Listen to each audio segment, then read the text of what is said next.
గత 5 సంవత్సరాల్లో రాష్ట్రం అంధకారంలోకి పోయింది. రాష్ట్రం అప్పుల పాలైంది. సంక్షేమ పథకాల పేరుతో లక్షలాది కోట్ల రూపాయల అప్పులు తెచ్చి ఈ రాష్ట్రంలో ఉన్నటువంటి ప్రభుత్వ ఆస్తులందరినీ కూడా తనఖాలు పెట్టి డబ్బులు తెచ్చి సంక్షేమ పథకాల ముసుగులో పెద్ద ఎత్తున లక్షల కోట్ల రూపాయలు దోపిడీ చేయడం జరిగింది గతంలో ఉన్నటువంటి ప్రభుత్వం.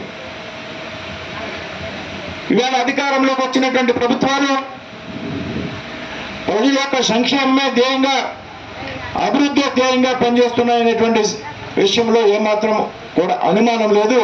దానికి నిదర్శనం ఈ 100 రోజుల పాటు జరిగినటువంటి పాలన అనేటువంటి విషయం మనంతా కూడా గ్రహించాలి.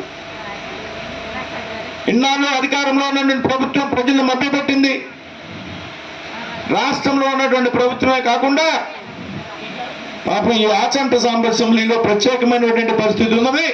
ఇక్కడ గతంలో ఉన్నటువంటి శాసనసభ్యుడితో మనసు విప్పి మాట్లాడేటువంటి అవకాశం లేదు, పలకరించేటువంటి అవకాశం లేదు.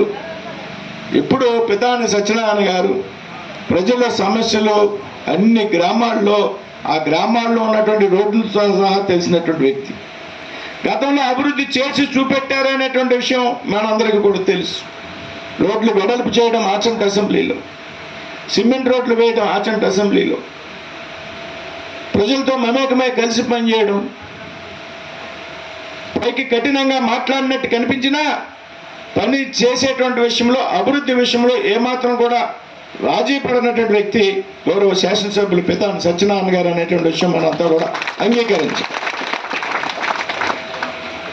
ఇవాళ రాష్ట్రంలో ప్రభుత్వం అధికారంలోకి వచ్చాక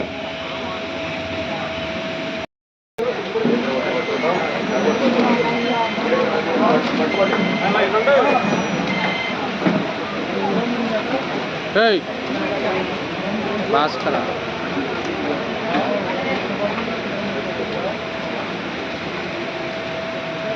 ఓకే